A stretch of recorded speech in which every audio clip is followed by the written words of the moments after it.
මේ වගේ ව්‍යාපෘතියක් සමග සම්බන්ධ වෙන්න හිතුවේ ඇයි? මම මුරුගානන්දන් පිල්ලේ අධ්‍යක්ෂක මෙල්වා සමාගම.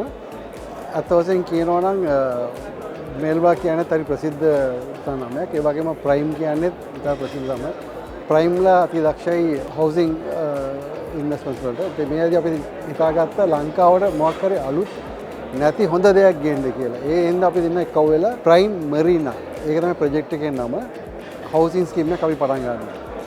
මෙල්වා පැත්තෙන් අපි යකඩ අමතරව තව වක් බිස්නස් අපි ළඟ තියෙනවා. හේතුව හොටල්, ෆාමසිටිකල්, ටී එක්ස්පෝර්ට්ස් හැම රේන්ජෙම තියෙනවා. ඒ හින්දා අපි ප්‍රයිම් වගේ සමාගමත් එක්ක එක්ව වෙන එක අපි හරි සතුටුයි.